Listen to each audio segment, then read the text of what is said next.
of the mission of Earthsong is to educate people about two things really. It's partly about the environment and permaculture, and it's also partly about co-housing.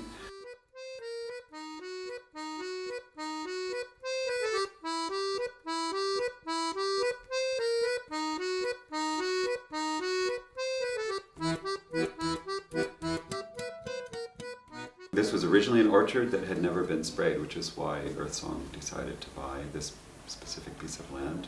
So we wanted land that was really untreated, it was really safe to grow things. How we've organised the site right through to every fine detail about every single material that we've used. The actual houses themselves, which are built of environmentally friendly materials, rammed earth, natural timbers. They're oriented towards the sun for passive solar design, so they require very little heating. Co-housing is actually pretty eco-friendly anyway because the houses are clustered, so they're not taking up as much space as everybody having their own little house with their own little plot of land. The cars don't drive everywhere, they don't drive to people's houses, they all just park over there, and you just walk, and if you have a heavy load, there's trolleys that you can carry your stuff on. There's a lot of organic gardening. We try to grow some of our own food and stuff. You know, the grapefruit and lemon trees right now are full of fruit, so we don't have to go out and buy them, just take them off the tree. In terms of permaculture, Earthsong has embraced the permaculture principles. There's three main ethics, core ethics in permaculture, which is care for the planet, care for the people, and share the resources.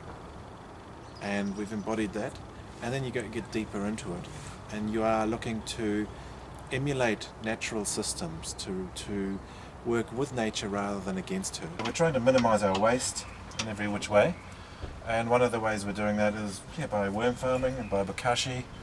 There's also communal compost, so there's quite a few options, and we don't need to put any rubbish, like any food, into our rubbish. At my house, for example, I've got everywhere I possibly can, I've got food plants growing. Using water and letting it move through the landscape. Running costs are certainly a lot cheaper. My power and water bill per month is probably about $40.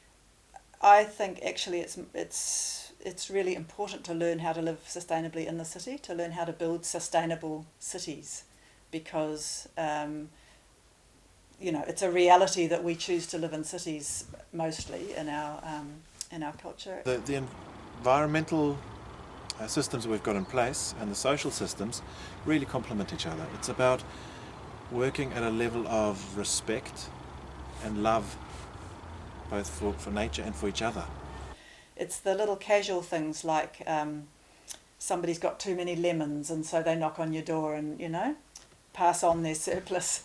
Or somebody has little children and needs a break or needs to go to the shops or something, and there's other people to ask to just sort of look after the kids. It livens things up, it keeps your life kind of, connected to people, and it's fun and it's interesting. And I know my neighbors, I know everybody that lives here.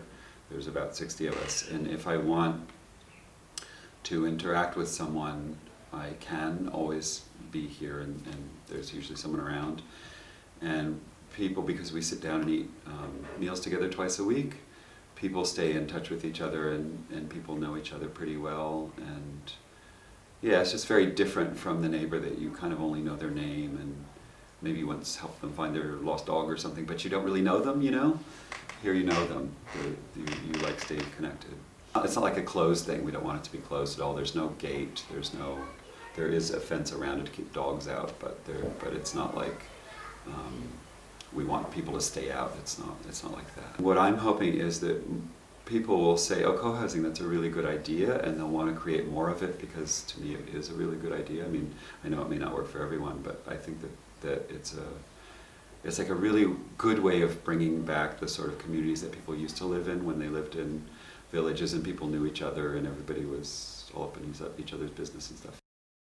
This is the earth, and we are on this little patch of earth is the patch that we who live here are the guardians of, and actually everything that happens on this land is what the earth is doing on this little piece of land. So in a way we are the song that the earth is singing on this piece of land.